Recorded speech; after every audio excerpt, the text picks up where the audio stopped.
தனம் அடுத்த வர எபிசோடில் பார்த்தீங்க அப்படின்னா கதிர் வந்து தனத்தை தான் கல்யாணம் பண்ணிப்பேன் அப்படின்னு சொல்லிட்டு கதிரோட அம்மா கிட்ட டேரெக்டாக சொல்லிடுவாங்க.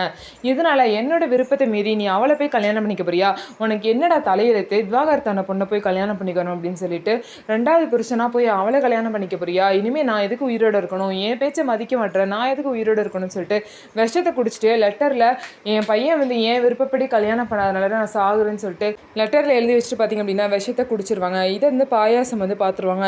என்ன அக்கா மயங்கி கெடுக்க வாயில் நிறையா இருக்குன்னு சொல்லிட்டு அந்த லெட்டரை படிச்சுட்டு அதுக்கப்புறம் கதிருக்கு ஃபோன் பண்ணி விஷயத்த சொல்லிட்டு அவங்க அக்காவை பார்த்திங்க அப்படின்னா ஹாஸ்பிட்டலில் போய் சேர்த்துருவாங்க.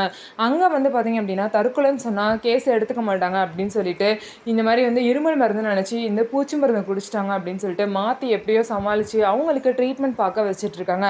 உடனே கதிர் எல்லாரும் பார்த்திங்க அப்படின்னா ஹாஸ்பிட்டலுக்கு வந்துடுவாங்க. அதுக்கப்புறம் இந்த விஷயம் ருக்மணிக்கும் தனத்துக்கும் தெரிய வருது. அவங்க ரெண்டு பேரும் ரொம்பவே ஷாக் ஆகிட்டாங்க.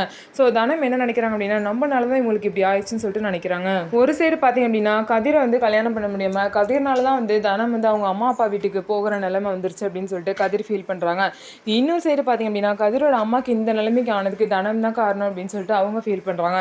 ஸோ இவங்க ரெண்டு பேரும் எல்லா போராட்டையும் தாண்டி எப்படி கல்யாணம் பண்ணிக்க போகிறாங்கன்னு சொல்லிட்டு வெயிட் பண்ணி பார்க்கலாம். நம்ம வீடியோ உங்களுக்கு பிடிச்சிருந்தா நம்ம வீடியோவை லைக் பண்ணிக்கோங்க. மறக்காமல் நம்மளோட சேனலை சப்ஸ்கிரைப் பண்ணிவிட்டு பாருங்கள்.